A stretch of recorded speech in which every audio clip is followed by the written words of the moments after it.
So thank you, DakshinaChitra, for inviting me to talk on Madras Week about my engagement with the world of performing arts in Chennai. I moved to Chennai in the year 1980 as a young student from Mumbai, where I was involved in college plays, a lot of mime that I did myself, and some amount of music through earlier days in the school choir. When I came to Chennai, I didn't know anybody. And it wasn't Chennai then, it was still called Madras. So I'm going to refer to it as that on and off. I was in the beginning quite sad because I didn't have friends in the cultural world. And it took me a while to figure out where that was, who they were, and how to make friends with them. It all started with a happenstance of seeing an advertisement for the Madras players doing a performance. And I forget, since it was 40 years ago, what that play was. But I went to buy tickets from the then very famous and kind Mrs. Belgamwala, who would sell tickets from her framing business. And I got talking to her. She told me that the best person for me to contact would be Mithran Devanesan. So I did, and we met, I remember very clearly, at the old Spencer's, which still existed because this was before the fire, for a lemonade. And he asked me about myself and told me what I could do. Unfortunately, at that time, my father had convinced me that I should go to evening college, which meant that I had to go to college from 6 to 9. And I went and worked as an intern in his business, for which I was given the princely sum of 500 rupees and the use of his car. What I didn't realize then is that that would mean I would have no evenings free to do any of the theatre work or be involved in any sort of cultural activities. However, Mithran then suggested that I should come and do backstage whenever I got the chance to, since I might not have time to take part in plays or have time for rehearsals. So for about 3 years, I did that, where I made some wonderful friends and I also got to know who was doing what.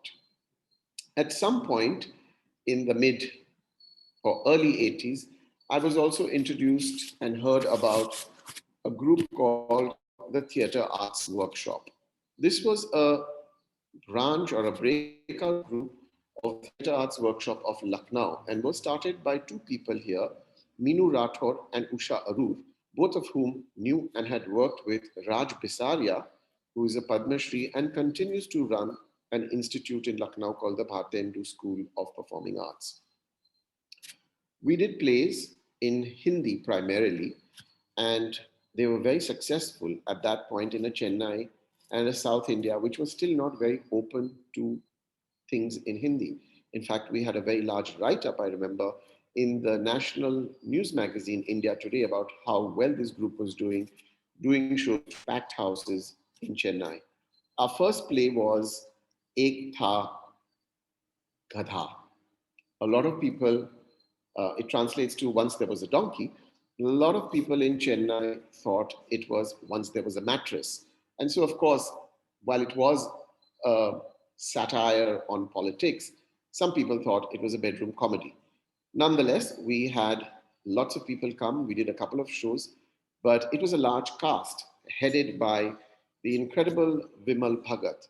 And here I must say that it was a person like Vimal who made such an effort that being part of the major English theatre scene, he was still making an effort to be part of the Hindi speaking theatre. So we did Ekta Ghada, which was followed by many other plays, Adhe Adhure and so forth, by Mohan Rakesh, The Party. And Theatre Arts Workshop established itself quite firmly as a theatre group that did Hindi plays. In 1984, I was given the opportunity and did my first dramatized reading at Chandralekha's Spaces on Iliad's Beach of the interior landscape, which was a collection of poems translated by A.K. Ramanujan on poems from the Sangham period. We had a group of wonderful actors who have all become very, very famous in their fields. Our heroine was Nirupama Nityanandan, who's become a very dear friend. and is now one of the leading lights of theatre in Paris in the Théâtre du Soleil run by Ariane Nushkin. She also incidentally won the Chevalier des Arts and Letters Award by the French government the same year that Shivaji Ganeshan did. While he got a lot of press, she got very little, but all of us, her friends, were delighted about it. After that, I did a couple of readings, a couple of play readings, especially one which is memorable, which was Lights Out, the first play that was written by Manjula Padmanabhan as a terrace reading with a group of people from the Theatre Arts Workshop. And we were delighted that Manjula was able to be with us for that show. Over time, in 1998, being interested in the arts and talking to several people in the city, both Anita Ratnam, the very famous dancer and dance presenter, and I put together a festival which I was very lucky to have named called the Other Festival. It ran for 9 years, and together we presented some very interesting things. It had its own challenges. I remember there was a music group that we had invited from England, and we had most of our shows in the museum theatre, and there were just about 8 people in the entire auditorium, and it was just so embarrassing. We didn't know where to hide ourselves. But cut to much later, 9 years later, we had full houses. So I just want to say here that it takes a while when you're trying to do new things and trying to create new audiences. It requires some amount of patience and grit.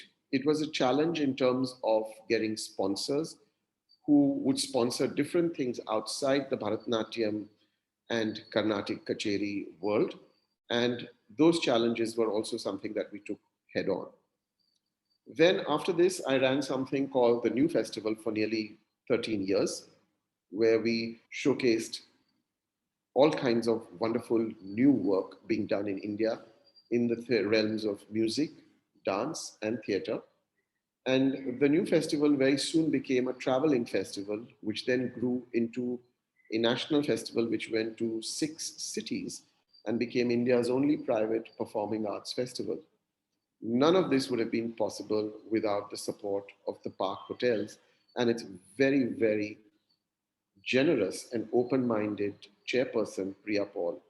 I approached her during the years we had sponsorship difficulties for the other festival. She supported that, and she supported the new festival for all the 13 years. I want to say that at this point, it's very important when you're trying to do different things that you have support which is non interfering, a support that is generous enough to say, I believe in you, please do whatever you are doing, and I will back you up.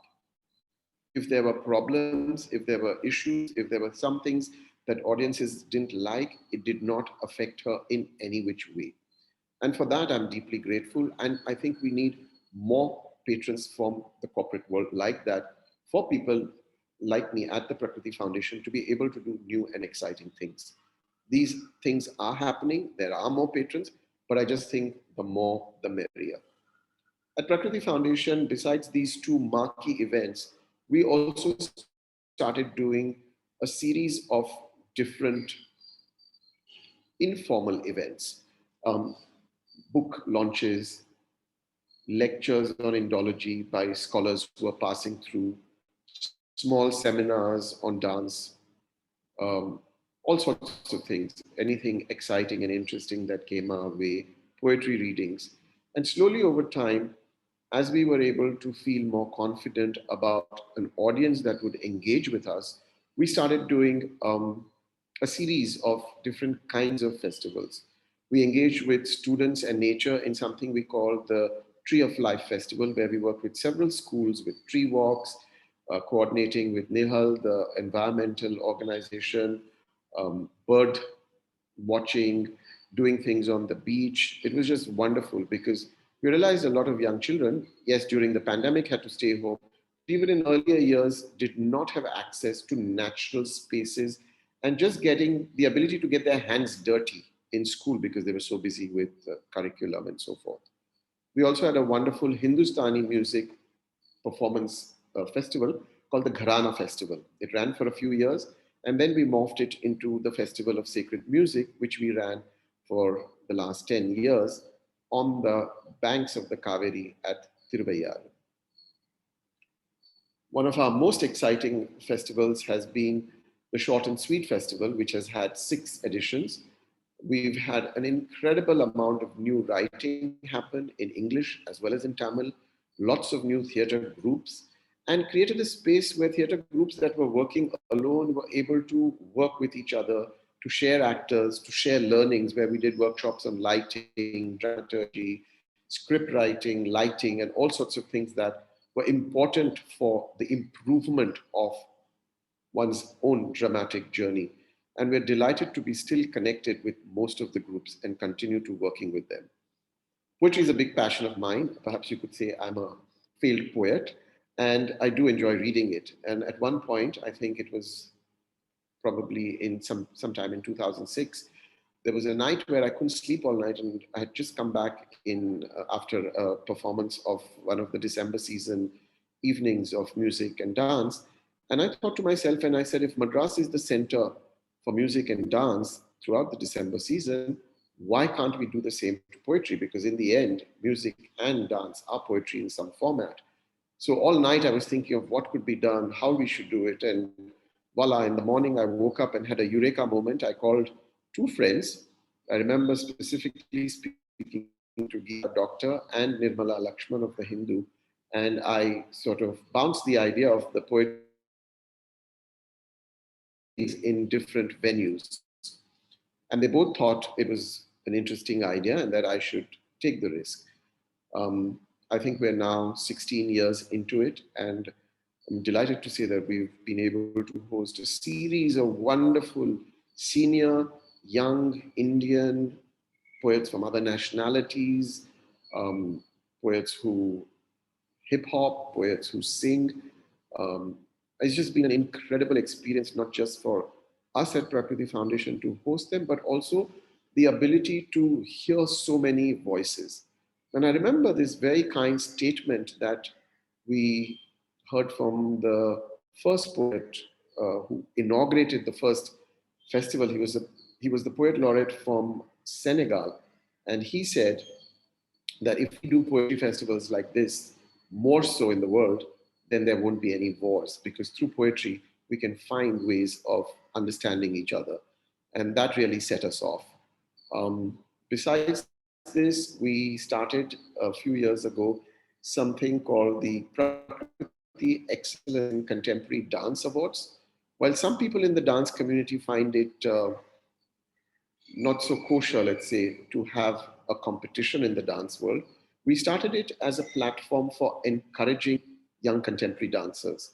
We saw while curating the Parks New Festival that there were a lot of young dancers creating a new vocabulary, a new grammar, a new language with contemporary dance, using something which was very Indian, whether it was their training in theatre, whether it was their training in spoken word or in traditional dance forms. And through this, with an international jury and with the assistance of the wonderful architect who put it all together, who designed the format of the Excellence in Contemporary Dance Awards, my dear friend Karthika Nair, who's a very well-known poet and a very busy producer in Europe, we started PECTA. We've had 4 editions, and we're eagerly looking forward to the 5th one in the post-pandemic year of 2022. And the format is very simple. Young choreographers, dancers send their applications of work in progress. A jury looks at it. They are awarded a final prize of money, which allows them to complete the performance. Some mentoring through an international, preferably agency, in areas that they feel they need mentoring, like dramaturgy, lighting, anything that they feel needed. And finally, a sense of a market by presenting it at the Park's new festival, where the work is toured a year later and shown to the 6 major metros. So, in a sense, that's been very exciting, and we're very delighted to be engaged with this new community of contemporary dancer, which is growing very, very fast across India from all parts, from the Northeast, where there's some exceptional dancers, all the way to East and West. Having said that, one of my personal affections is towards heritage, old buildings, old things, basically, uh, antiquities, and so forth. So we've also had a chance to do a very wonderful project in the Tiruvaru temple by finding a way to repair its murals of the Sthala Purana, and then later published a book by David Schulman and the photographer V. Rajamani. But that is the tip of the iceberg. We are hoping that as things open up after the pandemic, we will be able to do more such things, and not just do things with heritage, but things with performances in old buildings in Chennai, in spaces that are found spaces. At Prakriti Foundation, we don't have any fixed theater of our own, no fixed space. We just work from my office with a very small team. And here I have to mention the incredible Meera Krishnan, who looks after and is known as Prakriti Meera, which is to her credit, and manages things most single handedly with help every now and then from others during specific festivals. But to find a way that we engage with the architectural fabric of the city where we can do things. And we have, over the last 24 years, been doing things across the city in hotels, restaurants, art galleries, metro stations, bus stands, etc. etc. The list is incredible. But I think that has been part of our USP, that we're able to do events of different kinds in different places. And in that lives the city, in that lives Madras, that we can appreciate, enable, encourage not just those with talent, but also look at what have we as a generation and generations to come inherited as a city, as a legacy in built architecture, as well as in cultural forms. And this brings me to the fact that everybody always thinks when you travel across India that Madras is a conservative city in terms of culture, that, oh, you do classical Carnatic music and there's Bharatanatyam dance. But in my 25 years here, I have to say it is a city of incredible contemporary thinking and incredible modernity. It has been able to look at things, new things, with a very open mind. And is that not a sign of modernity? Is that not a sign of change? And I think that is why we are so excited, Prakriti, to continue to do and to push boundaries, to do the things that we do. You had the wonderful Chandralekha here, who was a great inspiration. You had Rukmini Devi before, even though there is a discourse on the current state of Bharatanatyam dance and its history and where it is going, led by wonderful scholars like Devesh Soniji and wonderful dancer like Nitya Pillai, who's in the city. There still remains an audience that is open to it, that is willing to listen to it, despite a majority of people who may think otherwise. And that shows that the city is alive. At Prakriti Foundation, we often do events or often program things that are not liked by everybody. And I think in the space of performing arts and culture, it is important to do some things that are provocative, some things that push your imagination, and everybody doesn't need to agree and everybody doesn't need to like it. Part of the space we have created at Prakriti, and we see ourselves as at Prakriti, is a platform where we can agree to disagree. And I think this is very important in a cultural discourse if we have to grow as a community and a city. Sometimes we take such on people we like that it is unfortunate because it does not allow us a chance to change and to grow and to receive from others. We find at Prakriti we've been incredibly lucky with the people we've collaborated with, local institutions like DakshinaChitra, DakshinaChitra, all the sort of cultural institutions that have India offices like the French, the German, the Australians, the British, Spanish in Delhi, everybody. We've just been very, very lucky to have collaborated with everyone. And we hope that this journey will continue. In 2023 is going to be our 25th year, and we are planning post-pandemic a series of wonderful events through the year. And I hope to continue to be engaged in a deep form with not just the young generation of people who come to cultural events, but I'm hoping that in some small way, through our engagement with the schools and colleges, that we have also created a new audience that enjoys listening to poetry, that likes going to see theater, that is able to appreciate the joys of participating in a live performance despite the joys of OTT platform. And I think it is a cause and an engagement that is worthwhile pursuing. And I'm delighted that I have had the honor and the privilege, and that the city has received it so graciously over so many years. Thank you.